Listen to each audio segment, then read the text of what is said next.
Hallelujah आमीन ना कह दिया करो। शब्द के बारे में शागिर्दों ने गवाही दी है कि हमने उसे देखा भी है, उसे सुना भी है और गौर से देखा है। हालेलुया। ये वही है जिसका नाम यीशु मसीह है। ये वही है जो जमीन के ऊपर और आकाश के नीचे दिया गया। ये वही शब्द है जिसके द्वारा छुटकारा, नजात, साल्वेशन हो सकती है। इस शब्द को आज दुनिया में बड़े छोटे ढंग से पेश कर दिया गया है और लोग फिर जिससे शब्द लेते हैं डरते बहुत हैं। फिर वो कहते हैं गुरु के इस शब्द को किसी को बताना नहीं। हालेलुया। ਜਦੋਂ ਅਸੀਂ ਪੰਜਾਬੀ ਚ ਕਹੀਏ ਕਿ ਪੁੱਠਾ ਕੰਮ ਕਰੀਏ ਨਾ, ਫਿਰ ਅਸੀਂ ਕਹਿੰਦੇ ਕਿ ਵੀ ਯਾਰ ਦੂਜੇ ਬੰਦੇ ਨੂੰ ਦੱਸੀ ਨਾ। हाँ जी, जब कुछ गलत करते हैं ना तो हम लोग छुपाते हैं। परमेश्वर तो जिंदगी है और यदि ये किसी गुरु महात्मा के पास है तो वो ये बात क्यों कह रहा है कि तू किसी को बताना नहीं। यीशु मसीह ने क्या कहा? जो कुछ तूने बंद कमरे में सुना है, जो कुछ तूने गुप्त में सुना, ओदा पंजाबी च कहते कोठियां दे उत्ते चढ़ के प्रचार करो। हालेलुया। क्या फर्क है जी यीशु मसीह में और औरों में? यीशु मसीह कहता सच्चाई तुमको पता चल गई है, अभी इस सच्चाई को लेकर घर में मत बैठ जाना, नहीं तो तुझ पर सजा आएगी। हालेलुया। तुझ पर क्या आएगी? सजा आएगी। इसलिए तूने जो सुना है गुप्त में, उसका अपनी छतों के ऊपर चढ़कर प्रचार करो। लोगों को बताओ कि आखिर वो शब्द है क्या, वो सच्चाई है क्या, वो हकीकत है क्या, ताकि सारी दुनिया को उस छुटकारे का ज्ञान हो। हालेलुया। आज क्यों क्रिश्चियनिटी दुनिया के शोर तक फैल रही है? क्योंकि खुदावंद खुदा ने हुक्म दिया और जिम्मेवारी लगाई है कि तुझे नजात के बारे में पता चल गया है, तुझे ये नाम मिल गया है, अब इस नाम को दुनिया के शोर तक लेकर जा, क्योंकि परमेश्वर चाहता है कि सभी का उद्धार हो, कोई भी नाश। हालेलुया। ते पंजाबी में कहिए क्रिश्चियनां नूं काहदे लई वक्त पिया होया? हाँ जी, क्योंकि सच्चाई ने जाग गया।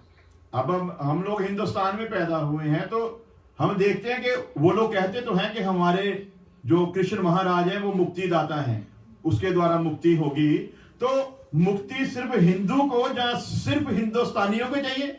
पूरी दुनिया को चाहिए। तो वो हिंदुस्तान से निकला क्यों नहीं? अमेरिका की 50 स्टेट हैं, इनमें ऐसी कई स्टेट हैं जिनको पता ही नहीं है कि रामचंद्र या कोई हनुमान या कोई गणेश महाराज जी कौन है। किसी इंसान को पता ही नहीं था। उसने वो लोगो ढूंढ रहा था अपने किसी ऐड के लिए, तो उसको कोई लोगो नहीं मिल रहा था, तो उसने उठाकर गणेश भगवान की मूर्त थी उसको लिया और एक सिगरेट के पैकेट के ऊपर लगा दिया। बाद में शोर मचा कि हमारा भगवान तुमने सिगरेट के ऊपर लगा। उसने कहा मुझको तो पता नहीं ऐसा भी भगवान होता है, मैं तो लोगो ढूंढ रहा था और मुझे ये लोगो अच्छा लगा इसलिए मैंने उठाकर इसको उसके ऊपर लगा दी। अब उनको बेचारों को पता, यदि उसके नाम में नजात है, यदि उसके नाम में मुक्ति है, तो फिर जहान को पता चलना। हालेलुया। जहान को पता, दुनिया में आग लग जानी चाहिए कि कृष्ण भगवान के द्वारा मुक्ति है। लोगों को पता चलना चाहिए। तो पता क्यों नहीं चल रहा? क्यों दुनिया के शोर तक उस नाम का प्रचार नहीं किया जा रहा? सिर्फ बाइबल में लिखा है जब तुम ऊपर से शक्ति पाओ तो दुनिया के शोर तक इस नाम को लेके जाना है। हालेलुया। घर घर में लेकर जाना है। हर इंसान को पता चल जाए वो शब्द जिसके द्वारा सब कुछ रचा गया आखिर वो है कौन। वो शब्द जिसके कंट्रोल में सारा यूनिवर्सल है, कोई भी ग्रह अपने आदत से इधर उधर हट नहीं सकता। वो शब्द आखिर है क्या? वो शब्द किस तरीके से पाया जा सकता है? उस शब्द को कैसे जाना जा सकता? तो यीशु मसीह ने कहा उन यहूदियों से जिन्होंने विश्वास किया, सच्चाई को जानोगे तो सच्चाई तुम्हें आजाद करेगी। हालेलुया। अब सच्चाई को दुनिया कैसे जानती है? हाँ जी, बाइबल में से रेफरेंस देखते हैं। यूहन्ना बपतिस्मा देने वाला, शरा में पैदा हुआ यीशु मसीह शरीयत के हिसाब से यूहन्ना के पास बपतिस्मा लेने आया जब 30 साल की उम्र हो गई। तो हुक्म शरीयत का क्या था? कोई भी प्रीस्ट जिसने प्रचार की सेवा लेनी है वो 30 साल का हो, फिर वो सेवा शुरू कर सकता है। शरीयत का हुक्म था। आज का हुक्म नहीं, आज नहीं शुरू कर देना कि चलो ये भी एक मिशन बना लेते हैं। हालेलुया। शरीयत का हुक्म था कि 30 साल का होना। 30 साल तक यीशु मसीह अपने घर वालों के साथ रहा, काम करता रहा, तरखान का काम उसने किया। हालेलुया। तो पंजाबी कह रही तरखान का गुरु तो फिर यीशु मसीह होना चाहिए ना। हाँ जी। तरखान के घर में पैदा हुआ, 30 साल तक माँ बाप के घर में जैसे काम थे उसी अनुसार वो अपने बाप के साथ हाथ पटाता रहा। एक इंसान की सूरत में आया, एक इंसान की तरह ही रह रहा है। और जब 30 साल का हुआ और परमेश्वर की सेवकाई शुरू करनी थी, तब यूहन्ना के पास गया, क्योंकि उस शरीयत के हुक्म के मुताबिक उसमें से निकलना जरूरी था, ताकि वो हमको अपने हुक्मों में रख सके। अपने बनाए हुए कानून में भी वो खुद भी रहा, उससे बाहर होकर काम किया नहीं। उसने कहा तुम मुझे गुरु कहते हो और प्रभु कहते हो, ठीक कहते हो, क्यों? जो मैं हूं। हालेलुया। दूसरे किसी ने नहीं कहा कि मैं हूं। हालेलुया। हमारे भाई जी बैठे हैं, सिंह साहब जी। गुरु गोविंद सिंह ने साफ कहा कि जो मुझको गुरु कहकर पुकारे वो नरक कुंड की आग में जाए। क्या कहा जी? उसने तो गुरु कहने से भी मना कर दिया है। तो अब हम यदि प्रभु से कहें तो हम हुक्म को मानते हैं। और दूसरा हम क्या श्लोक पढ़ते हैं जी? सब सिखन को हुक्म है गुरु मान्यो। जब उसको गुरु मान लेना है, उसकी शिक्षा को, उसकी तालीम को गुरु मान लेना है, तो उस गुरु का फिर हुक्म है कि तुम मुझे गुरु कहकर पुकारना, नहीं तो नरक कुंड की आग में जाओगे। तो हमने क्या उसे बना दिया?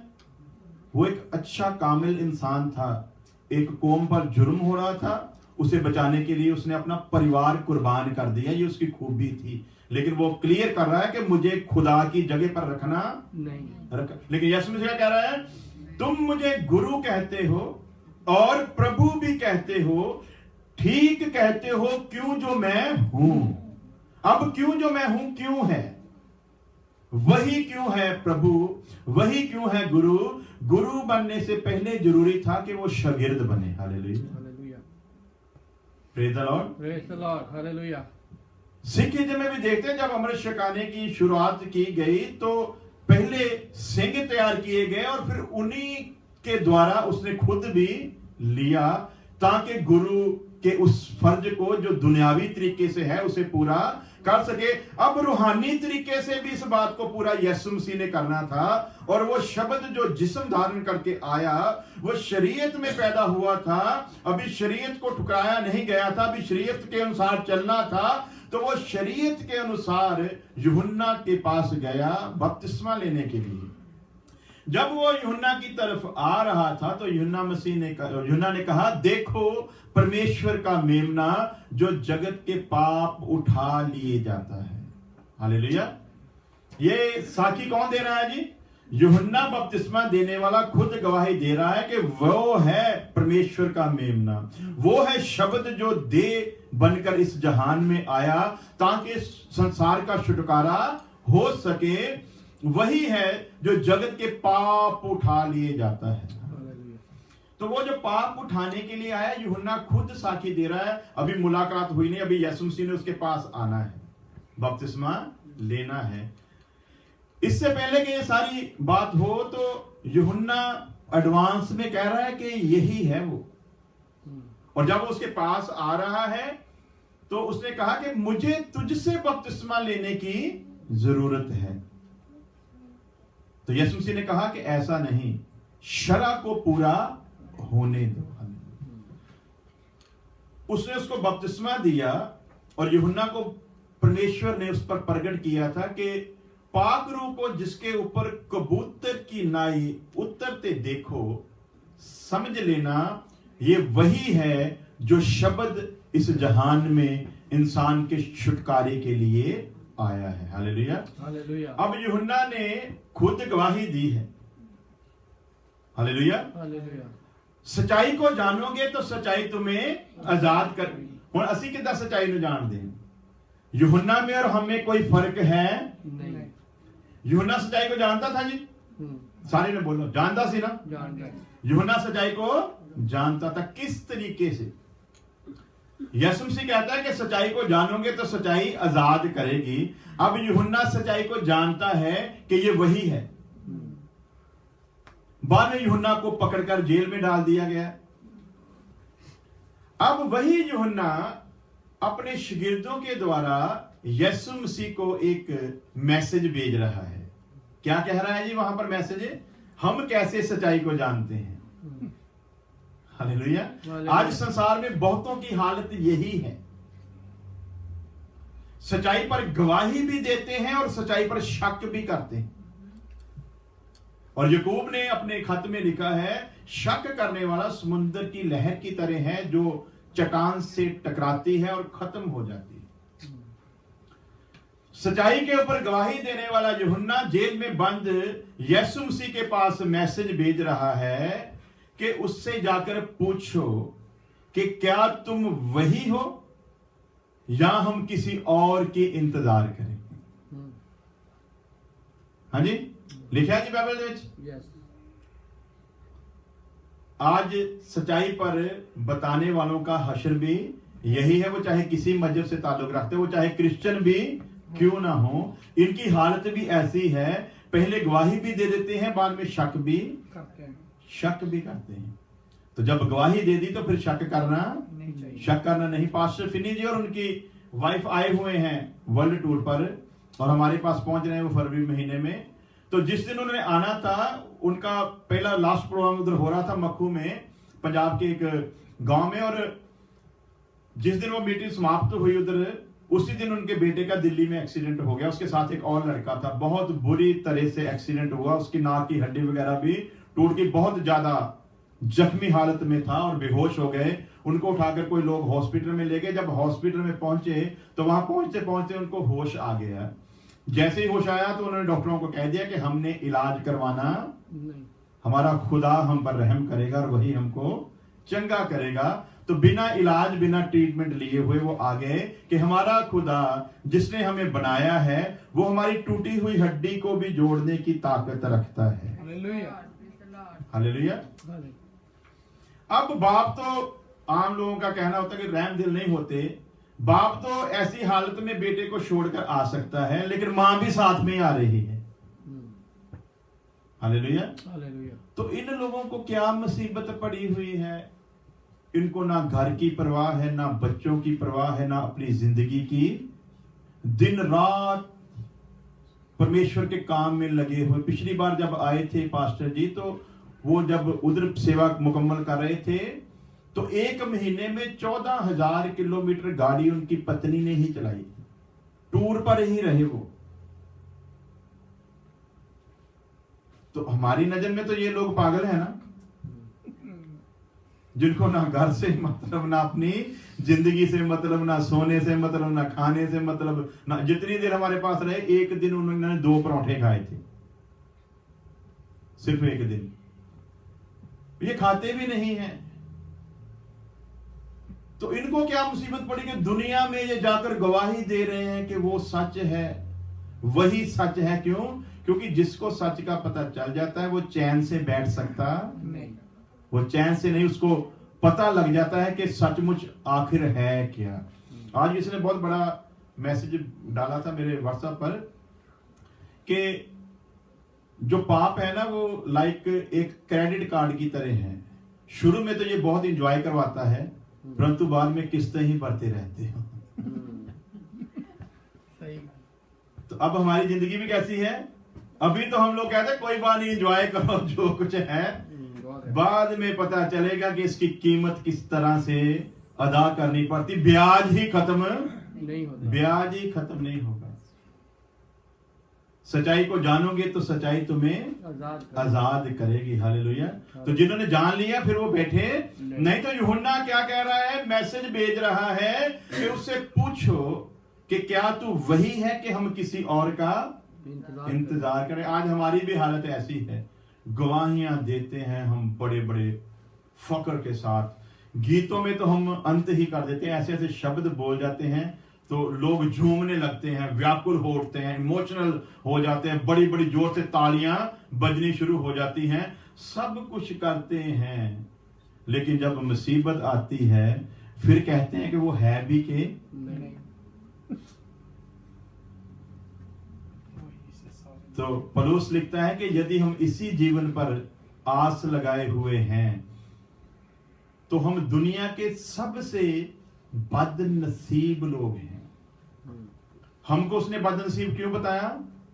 क्योंकि लोगों को तो सच्चाई का पता नहीं, तो हम तो खड़े होकर गवाही दे रहे हैं कि हमको सच का पता चल गया है, उस शब्द का पता चल गया, उसकी शब्द की ताकत को देख भी लिया है। परंतु फिर भी यदि हम इसी जीवन पर आस लगाए रहें तो दुनिया के सबसे बदनसीब लोग हैं।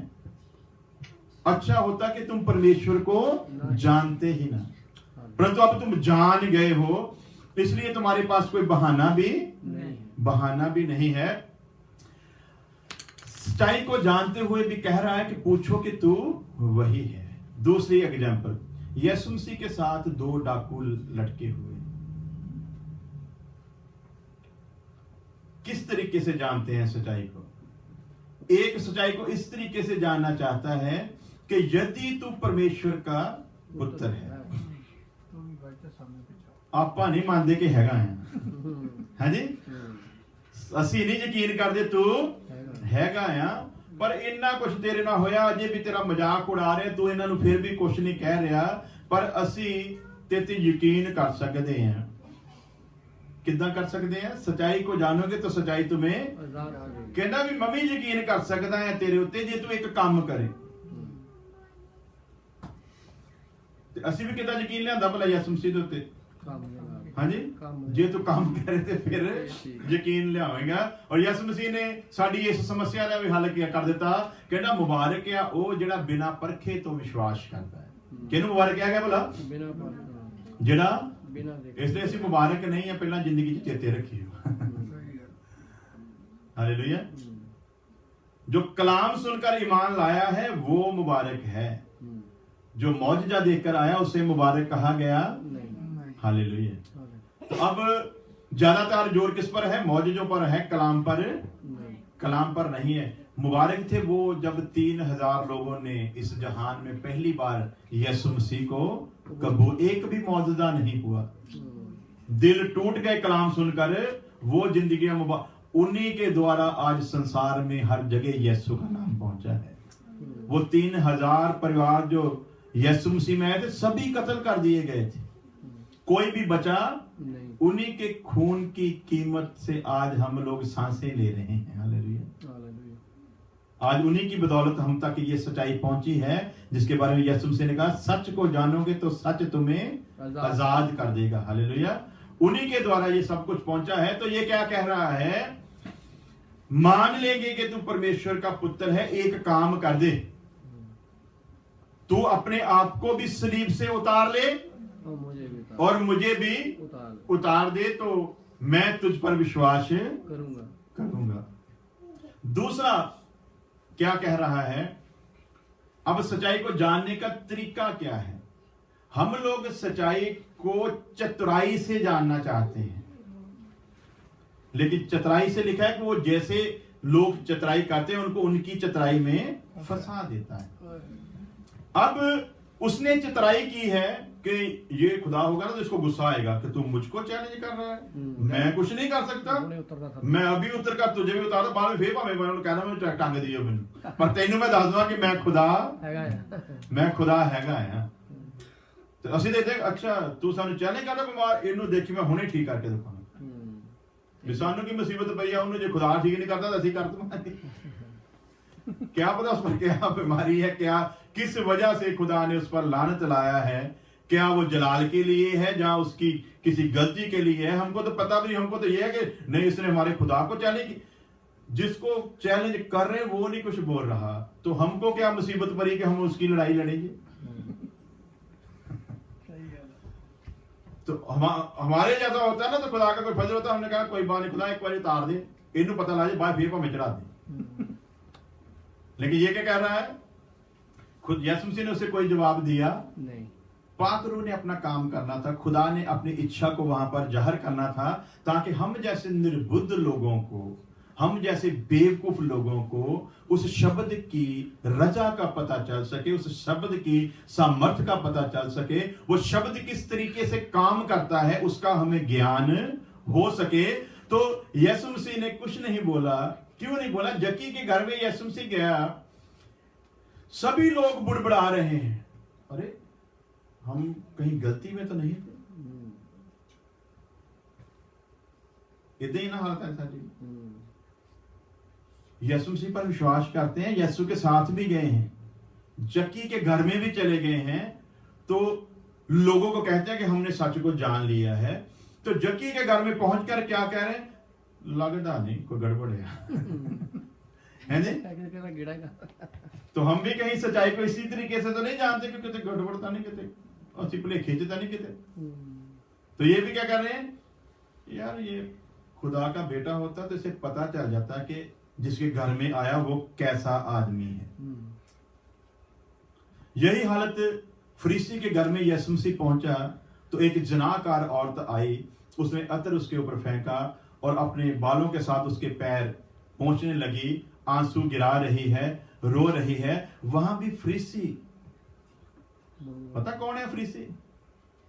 जो यहूदी मत में सबसे गैरत रखने वाले लोग, परमेश्वर को पूरी रीति से गहराई से जानने वाले लोगों का विचार क्या है? उस वक्त वो कहता है ये यार गड़बड़ है, असि तो कहते से सच्चाई लभ लिया पर अजय शाकिया।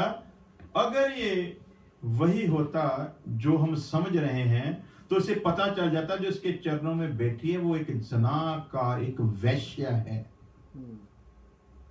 तो यीशु मसीह उनके मन की भावना को जानना चाहता है, उनके विचारों को जानना चाहता है और उनके विचारों को हम पर प्रकट करना चाहता है कि कहीं आपके विचार भी दूसरों के प्रति ऐसे ही तो नहीं। अचनचेत काम, अचानक से यीशु मसीह ने कोई काम नहीं किया, हर काम हमारे लिए एक दृष्टांत है। पतरस को बेइज्जत हर जगह होने दे रहा है, उसकी वजह है इसको बेइज्जत सभी के सामने करूंगा, बाद में इसी के द्वारा कलीसिया की शुरुआत करूंगा। हालेलुया। और जिनके सामने बेइज्जत होता रहा उनमें से किसी ने भी हिम्मत नहीं की कि तू तो यीशु का इनकार कर गया था, अब तू हमारी लीडिंग कैसे करेगा, हमको कैसे तू लीड कर सकता है। लेकिन वो जानते थे यीशु की प्लान इसके लिए इसी रीति से थी। हालेलुया। तो अब फरीसी भी कह रहे हैं कि यदि ये खुदा का बेटा होता तो इसे पता, और उस फरीसी ने यीशु मसीह को अपने घर में दावत दी है खाने के लिए। तो खाने के लिए तो तभी दावत देगा ना फरीसी जब उसे यकीन हो गया कि यही सच है। तो हम सच को किस तरीके से जानते हैं, इस शब्द की सच्चाई को, कि उसको पता चल गया इसीलिए निमंत्रण किया है। परंतु अब क्या कह रहा है? लगता नहीं कि ये है। यदि होता तो इसे पता चल जाता कि ये एक जनाकार औरत है। अब मसूलिये के घर में पहुंचा तो वो भी कह रहे हैं यदि ये परमेश्वर का बेटा होता तो इसे पता चल जाना चाहिए था कि तू किसके घर में आया है। तो अगले सेशन में देखेंगे हम लोग कि यीशु मसीह ने क्या कहा है वैश्य औरत के लिए और मसूलिये के लिए। एक बात कहकर फिर आगे बढ़ते हैं। यीशु मसीह ने कहा, ए फरीसियो, मैं तुमसे सच कहता हूं, याद रखना, मसूल लेने वाले और जनाकार औरतें तुमसे पहले स्वर्ग की बादशाहत में दाखिल होंगे, क्योंकि इन्होंने तो सुनकर तौबा कर ली, इनको पता चल गया कि आखिर सच्चाई है क्या, परंतु तुम्हें फरीसी होते हुए भी नहीं पता चल सका कि सच्चाई। तुम सच्चाई को तो सच्चाई को जानोगे तो सच्चाई तुम्हें इस औरत को पता चल गया। और यीशु मसीह ने कहा जहां जहां इंजील का प्रचार होगा, जहां जहां इसकी मनादी की जाएगी, वहां वहां पर इस औरत का भी जिक्र आएगा। हालेलुया। तो अब डाकू यीशु मसीह को उकसा रहा है कि तू खुद भी उतर आ और हमें भी उतार दे, फिर मैं मान लूंगा कि तू परमेश्वर का पुत्र है और वही सच्चाई है, तू वही शब्द है जिसको दुनिया खोज रही है। परंतु यीशु मसीह ने जवाब दिया। हर जगह पर यीशु मसीह की एक प्लानिंग है। अब जवाब वो नहीं दे रहा, जवाब कौन दे रहा है? साथ वाला डाकू ही दे रहा है। अब मसूलिये के घर में, जक्की के घर में यीशु थोड़ी बोल रहा है। यीशु उनकी मन की भावनाओं को जानता है कि वो लोग क्या कह रहे हैं जक्की के बारे में और मेरे बारे में। लेकिन यीशु मसीह क्या चाहता है? मैं ना जवाब दूं, बल्कि कौन जवाब दे? जक्की जवाब दे। और यीशु मसीह खामोश है जक्की के जवाब के इंतजार में। और जिसे सच्चाई का मालूम पड़ गया वो क्या कह रहा है? मुझे सच्चाई का पता चल गया है कि आखिर सच्चाई है क्या। मैं तो इस जिंदगी को सच्चाई समझता था कि यही जीवन है, इसके लिए जितना ऐशो आराम का इकट्ठा कर लेंगे उतना ही बढ़िया है। तो सारा जीवन मैंने उसी को इकट्ठा करने में लगा दिया। आज मुझे पता चला कि सच्चाई है क्या, और सच का पता चलते ही क्या अनाउंसमेंट करता है? मैं अपना आधा माल कंगालों को देता हूं। हालेलुया। कितना परिवर्तन आया जी? आधा माल। सब तो पहले तो जिन्ना इकट्ठा किया है उन्हें सारा कुछ की करना पिया, छड्डन दे लिए तैयार हो गया। अब क्योंकि कहता अजे भी ਉਹਦੇ मन ਨੂੰ तसल्ली नहीं आ रही, कहता अजे भी थोड़ा जिहा ना घट जा लादा गल बनी।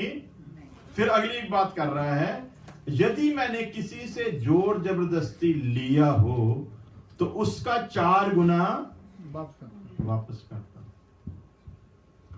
अब धनी जवान भी आया है, सच्चाई को जान चुका।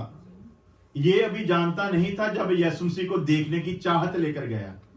लेकिन अब धनी जवान क्या है? वो इस सच्चाई को जानता है और आते ही घुटने टेक कर क्या कह रहा है यीशु मसीह को? हे सतगुर। अर्थ तो समझ गए हो?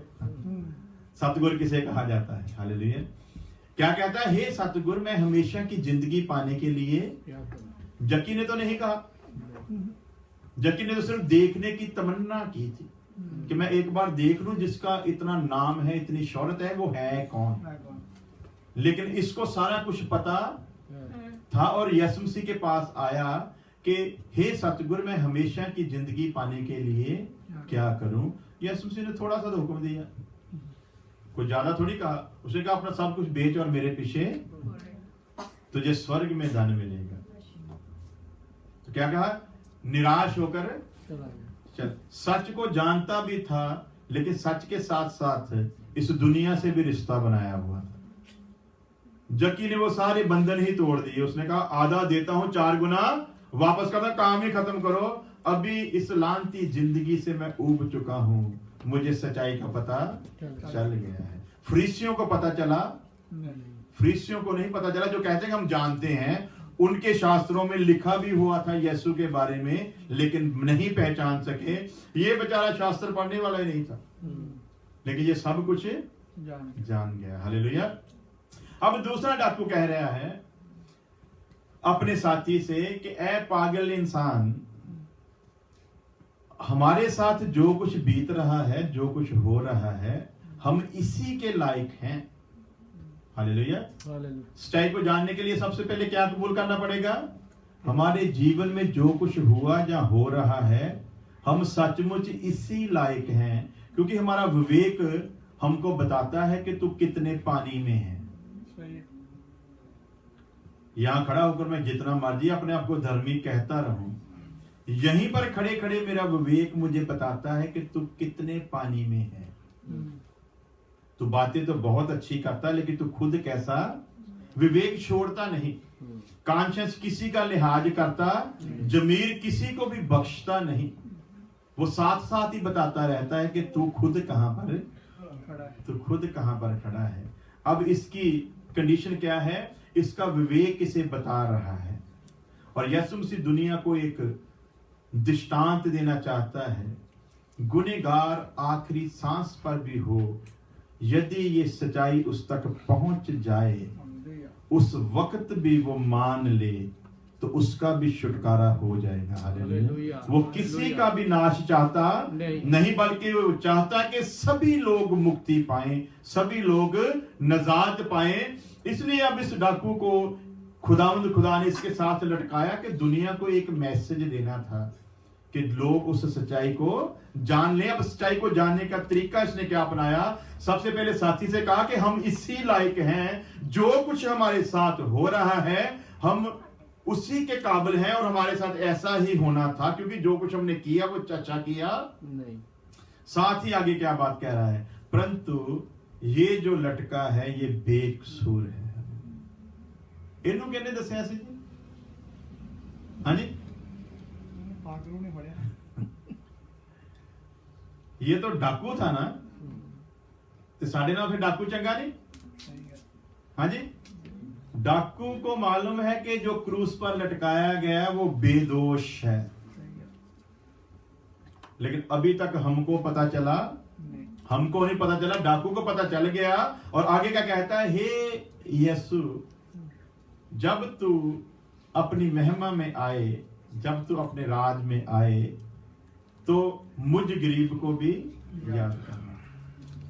तो यीशु मसीह ने उससे क्या कहा? तू आज ही मेरे साथ फिरदौस में होगा। हालेलुया। तू आज ही मेरे साथ फिरदौस में होगा। सच्चाई को जानने का तरीका ढूंढ लिया उसने कि अपने आप को मान ले कि मैं क्या हूं? गुनहगार हूं। अपनी आंखों को बंद करें, सिरों को झुकाएं, दुआ करें। खुदावंद खुदा, तेरी तारीफ, तेरा शुक्र करते हैं तेरे इस शब्द के लिए खुदावंद, तेरे इस कलाम के लिए जो मुजस्सम हुआ, ताकि हम उद्धार पा सकें, ताकि हम छुटकारा पा सकें, ताकि हम नजात को हासिल हो सके। तेरा शुक्र करते हैं। गुनाह तो इंसान ने अपनी इच्छा से किया, तेरी हजूरी में से अपनी गलती से निकला, परंतु तूने अपनी मोहब्बत को छोड़ा नहीं पिता। और वो मोहब्बत आज भी नजर आती है कि तू किसी भी गुनहगार का नाश नहीं चाहता, बल्कि तू चाहता है कि हर एक गुनहगार तौबा करे, वो मान ले कि मैं गुनहगार हूं, तो तू अपनी सच्चाई को उस पर प्रकट करे। पिता, सचमुच एक जिंदगी को तेरे फजल भरे हाथों में देते हैं। इस सच्चाई को यूहन्ना की तरह शक में ना लाएं पिता। इस सच्चाई को फरीसियों की नजर से ना देखें। इस सच्चाई को उस डाकू की तरह ना देखें जिसने ये कहा कि तू अपने को भी उतार और हमें भी बचा, बल्कि इस सच्चाई को उस डाकू की तरह देखें पिता, जिसने मान लिया कि हम पर जो भी हो रहा है वो हमारी गलतियों की सजा है। और सचमुच जो ऐसा मान लेते हैं पिता, तेरा वायदा है कि वो हमेशा की जिंदगी के वारिस होंगे। इसलिए एक एक जिंदगी को तेरे फजल भरे हाथों में देते हैं। तेरा नेक पाक मकसद हर एक जीवन में पूरा हो खुदा। तू ही शब्द है जिसके द्वारा सब कुछ रचा गया है। ये शब्द हर एक की जिंदगी को समझ आए तो फजल कर अपने हाथों में ले, अपनी नेक इच्छा से चला। हमारी प्रार्थना को सुन ले, मसीह यीशु के नाम। खुदा तन सब